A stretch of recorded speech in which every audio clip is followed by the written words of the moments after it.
Economic growth in China and the approaching winter season could raise crude oil demand and oil prices, especially as field and port outages in Nigeria, Libya and other countries tighten supply. Now, for West African Oil and Gas Roundup, I'm joined in the studio by Dolapo Oni. He's with the Energy Research Unit at Ecobank. Thank you so much, Dolapo, for joining us. Now, we're looking at higher oil prices. Brent crude currently trading at around $103 per barrel, and China just released strong export growth numbers, suggesting that the economy is stronger, and we could see obviously more demand from China, which will support overall prices. Now, let me ask you, how can Nigeria benefit from that, even though we have lower output? No, I think it's quite interesting.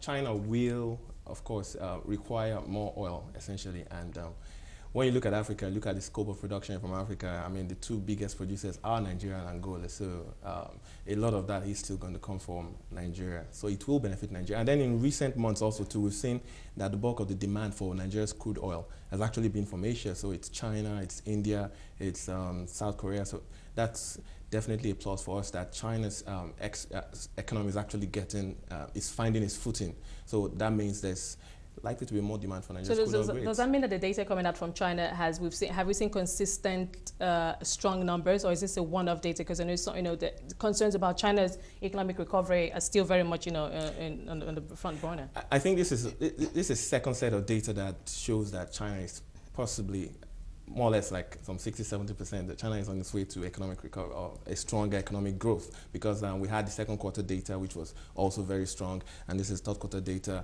which is also very good. That's definitely going to be a plus. That it's a sign that yes, China is on the path to finding its footing, and it could actually achieve the growth rate of about 7.5% that it was targeting for this year, which they've already passed in third quarter. But I mean, by fourth quarter, it shows that growth could actually even be a lot more, and they could actually exceed that. But then again, a note of caution must be sounded that America could still influence oil prices lower. Would that be the U.S. jobs data, exactly? Jobs data. Well, has there been consistent growth on the U.S. jobs market? Second quarter, third quarter particularly has been affected by the shutdown which happened in October. Yes. So we're expecting a data today, the non-farm payroll, which could actually come out. Market consensus is already that it could come out lower than the previous month, and that would of course mean that U.S. economy experienced a bit of a slowdown in economic growth. Yeah, but sometimes we see these numbers. There's no consistency in the U.S. jobs numbers. Sometimes we have many jobs created in a particular month, and the following month it drops, and then the month after that it goes up. So it's a seesaw. Yeah, it's a seesaw effect, trend, yes. as it were. It's a seesaw effect. The interesting thing is that why that may be also good is if it's lower, it could mean that the U.S. growth was a bit lower in October, and that could moderate the strength we've been seeing in the dollar, which would make crude oil cheaper to buy and could actually boost crude oil demand. And okay, but then that could be positive. Talk about tapering is still far off from where we're at the moment. The energy market is not paying any attention to that for now.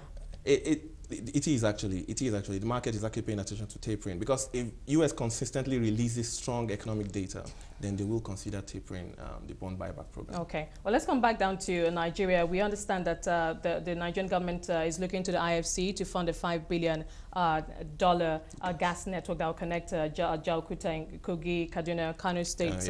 What can you tell us about that? Yeah, it's a major trunk line. It's a gas pipeline that will essentially connect the south part of the country to the north. And I think the idea behind that is twofold. Number one is to ensure that there's a major backbone from which gas pipelines can be connected to power plants in various parts of the country. And then this will now support further development of independent power projects, which have been concentrated mostly in the southern part of the country. But this would help them also spread out to other parts of the country, Kaduna, in the north, essentially.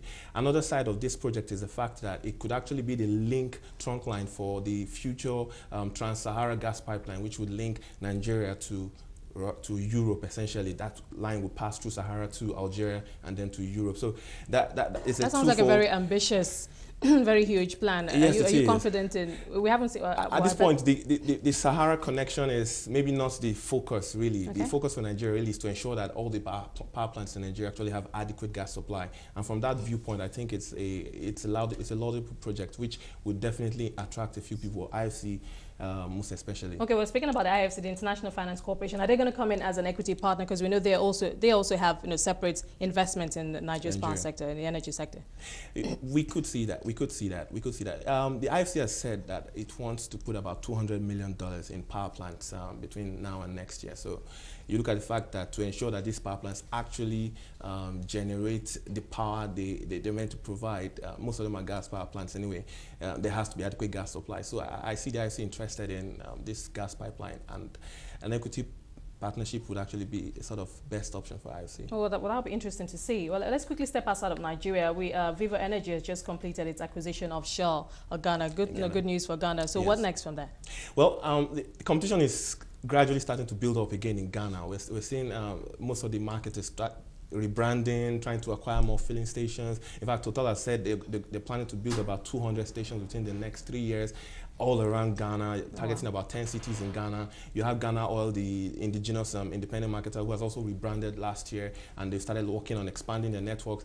And for most of these companies, the idea is that they're looking at future demand in Ghana, which we're seeing strong growth in Ghana in the past few years. You're seeing growth of about average of a double-digit growth essentially in the last few years, and this is likely to continue because you're looking at several industries that are taking off in Ghana. Even the oil and gas sector has been a strong industry taking off in Ghana, and it's sort of like a spill-down effect, which when the upstream typically takes off, you see an effect also on the downstream sector also too. So the competition is going to increase, and Vivo is trying to position itself to actually compete in that market, and isn't that all of this going to be dependent on how good or how strong the Ghana's policies are, for the sector? We know what's going on here in Nigeria. There's still, we still have one or two challenges concerning policies, making the environment more attractive and more conducive for energy. I think the government in Ghana has been very proactive about that.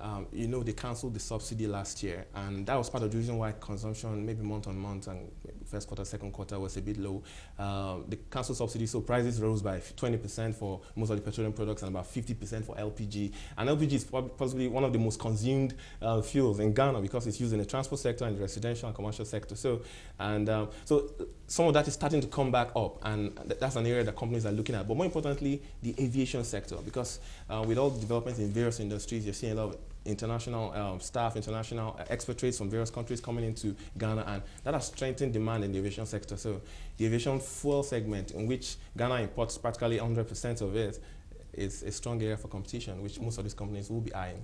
Oh, that's quite interesting. We also know that Shell is seeking to sell stakes in 8 more blocks in Nigeria. Let's leave Ghana and come back to Nigeria. Starting with Shell. Well, with Shell, it's gradually a plan to leave the onshore in Nigeria. You look at the fact that Shell has close to about 17 blocks onshore more, and it's a gradual exit to the offshore region, which is actually safer for them in terms of production, even though you still have the issue of the PIB outstanding, but it's increasingly safer for them. And with the 8 blocks on the offer right now, you have 13, 16, 71, 72, and then more recently, the one they just put on the block is 18, 24, 25, and 29, which are blocks that are linked to a particular pipeline, the Nembe Creek transport pipeline.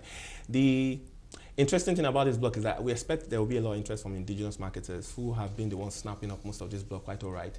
But what could be a tricky issue would be how these blocks will get valued, considering maybe the insecurity onshore, which is also one of the major reasons why Shell is actually divesting these blocks, and how soon those majors will be able to actually ramp up production from those blocks. So those could be some of the tricky issues, but then it's likely to be a good deal. Now, looking at the West African region as a whole, looking at output, all that has happened, the sale of oil blocks, how attractive the region is now in terms of investment for foreign. Yes. Is it bullish? Are you bullish on that? Yes, we're increasingly bullish on the West African region.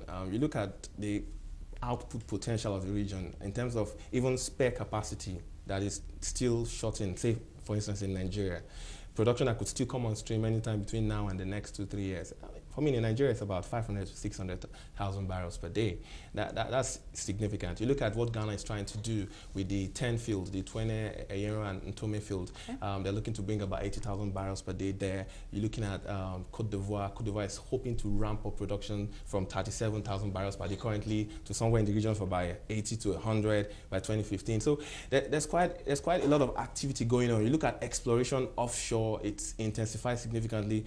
Unlike what we've seen seen before, where exploration has been led mostly by oil majors, you're seeing a lot of independents, a lot of indigenous companies jumping offshore also to pumping money into exploration. We've had a recent discovery offshore in Nigeria, New Cross Petroleum. So those are signs so definitely that good things. And obviously all of this will tie into the economies of these West African nations, of course, and we'll see, obviously, well, hopefully we'll see that being improving generally the over time. well-being of the citizens of these West African countries. If you want to be specific, you could actually see that production that could come on stream between now and 2015 is somewhere in the region of about 2.7 million barrels per day. Well, Dolapo, so we're going to have to leave it there. Thank you so much for that very insightful look into the oil and gas space in West Africa.